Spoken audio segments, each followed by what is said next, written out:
Stupid child safety clock. Oh, hey. Welcome to Provins Garage.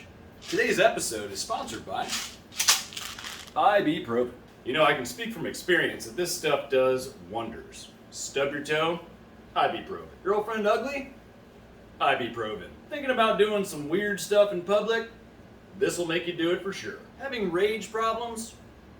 That might have been caused by the IBeProvin, but you can take them away with a little more IBeProvin. Now, make sure that you read the warnings on the bottle.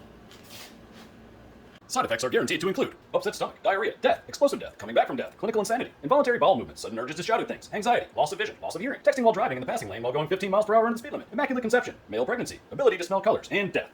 Did we mention death already? What can I say? IBeProvin's pretty great stuff. Even Carl loves it. Right, Carl? Oh, I feel funny. You'll be fine. Oh. IBeProvin. Not available anywhere.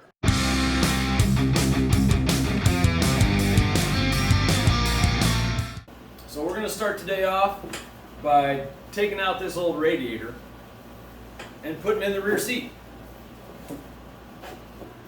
So if you're joining us for the first time or you missed it in the previous episodes and you're like, why did he put the radiator here and why is there so much room right here? This thing's pretty long. Well, this is where the passenger seat's going. And this was just to mock it up and get it running so I could drive it. And this radiator's kind of a piece of crap.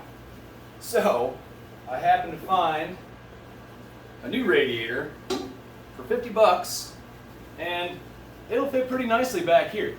So I'll have to do a couple mods to it, weld on a couple new bungs to route my cooling lines. But this should work out pretty nice. So I'm going to go ahead and get this thing out of here, drain all the water out of it, and then I'm going to start working on mounting a rear seat. I've cleared all the wiring off and moved everything I could besides the brake line so that I can weld onto here and not worry about burning anything or ruining anything. And I made another piece to fit in here, and I'm going to use this as one of the base supports for the seat. And I'm going to build off of that to raise the seat up.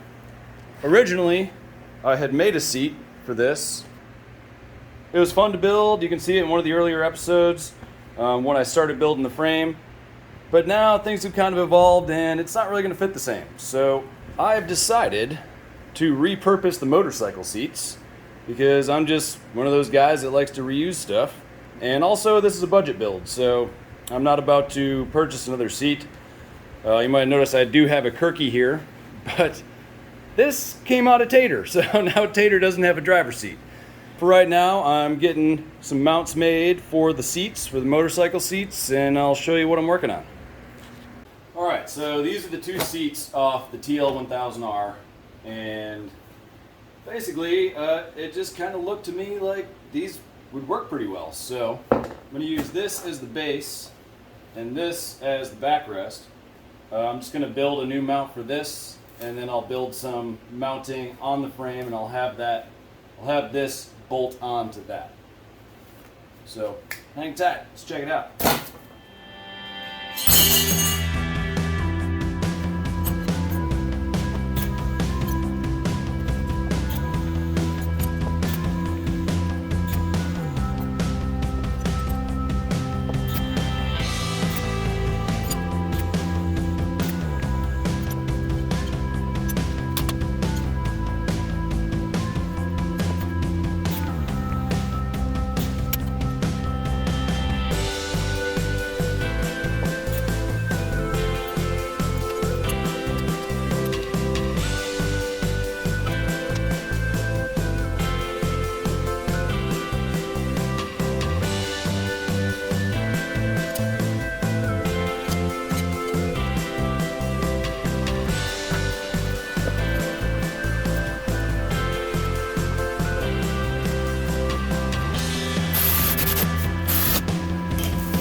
So in the last episode, if you saw that I stalled it again, just like in the episode before that.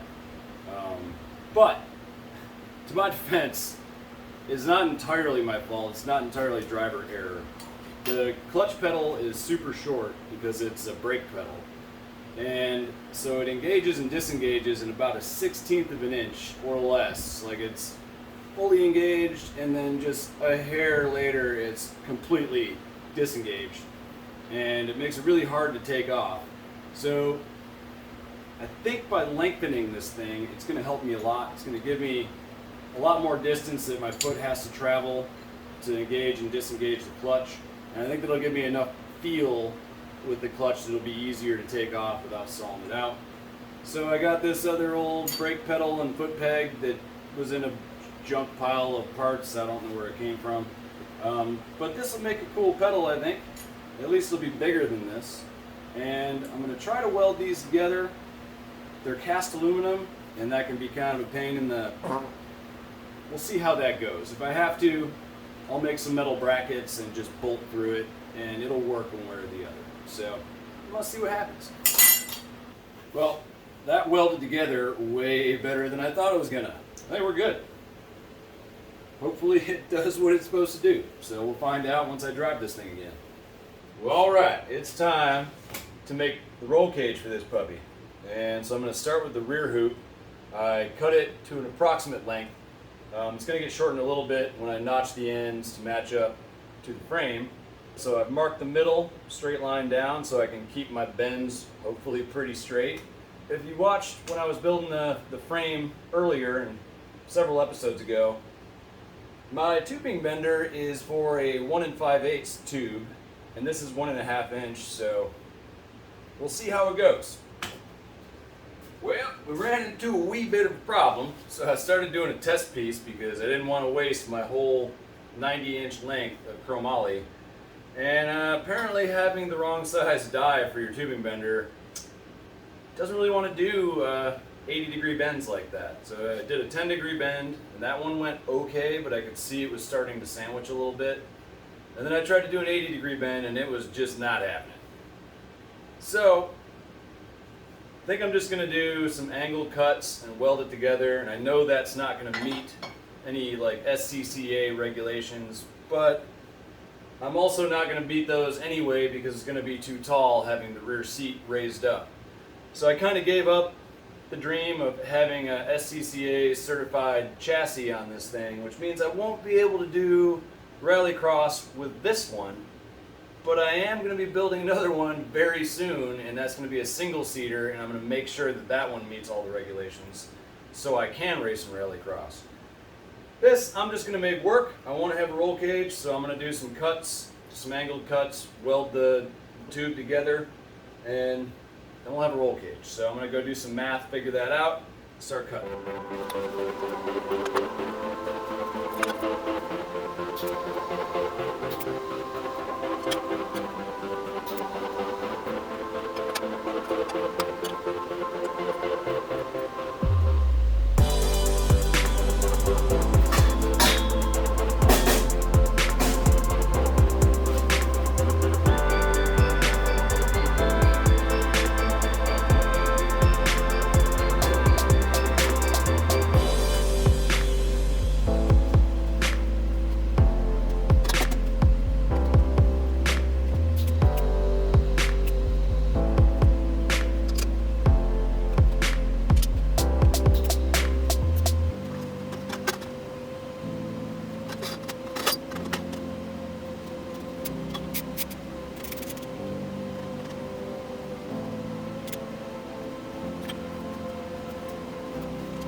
Well, if you're wondering what I'm making all these little brackets for, I don't even know. So the plan is to make the rear part of the roll cage removable. I have a feeling at some point I'm going to have to pull the engine back out, and doing so with the roll cage on there is going to make it way more complicated. So what I'm doing is making the rear roll cage able to bolt on and bolt off. So I'm using 1/2-inch bolts. I'm using 1/4-inch plate, and then on the other side of that, it's going to be some channel. Well, needs a little grinding and it'll go in there, but basically that'll kind of lock on there. It'll give it a little more strength. And then 2 1/2-inch bolts per side, I think will do it. Well, we're making some progress here. Not a huge fan of the whole blocky frame thing, but I don't have a proper tubing bender and it's not really in my budget right now. So be great if, someone wanted to sponsor me, give me a tubing bender. Anyway, I'm just gonna keep going. I got a lot more bracing to add, and I might make some changes. I don't know. Front end looks pretty cool. I like that. But back end looks a little ridiculous. You ever make something and then think to yourself, that's not how I would have done it? Well, this looks ridiculous. But I think I fixed it.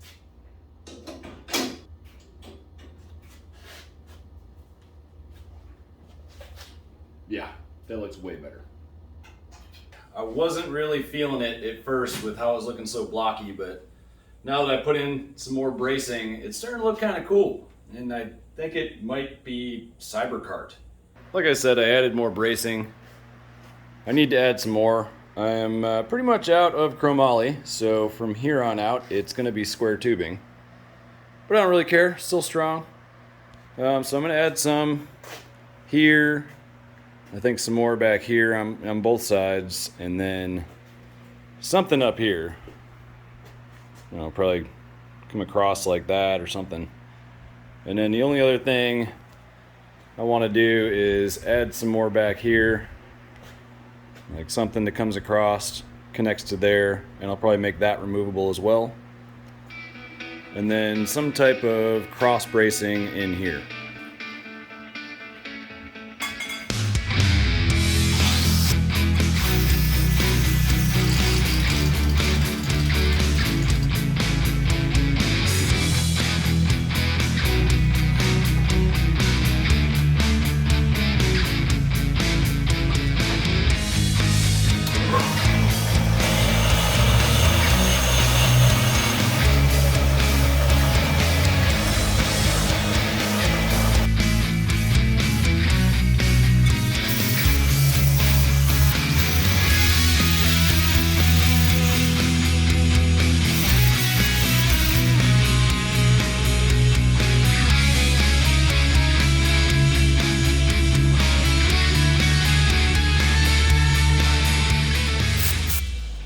Alright, so I'm making an adjustment to how I have my steering mounted. Now that I added these braces on the side, figured it'd be a lot more convenient and give me some more room to mount it like this. So I figured out my angle, got it nice and leveled out here. So I'm going to cut the corners here on both sides the same 17.5 degrees, see where that sits, and if I have to, take a little bit more off. And then we'll tack it on, and she should be good to go. Well, this video is getting pretty long. Basically, I did what I was saying I was going to do. I put another cross member in here, and that is attached all the way across to the other side. And then that's removable. It's got some M8 bolts there and on the back, same on the other side. I attached the back of the passenger seat, so that thing is done. So now my lady can ride with me. I added a little bracket over here to stabilize the exhaust because before it was just kind of hanging. So now it's going to be nice and sturdy. I don't have to worry about fatiguing in the exhaust somewhere.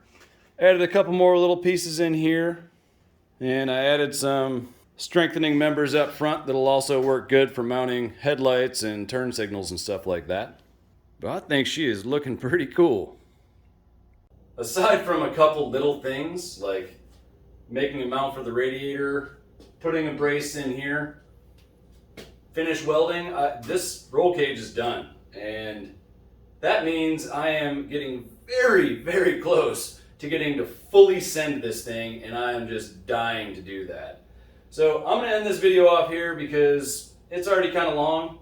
And so next time I'm gonna finish up little odds and ends, get this thing painted, and then it's time to fully send it. So I'm pretty excited about that. But thanks for stopping by. I hope you guys join me next time on Provins Garage.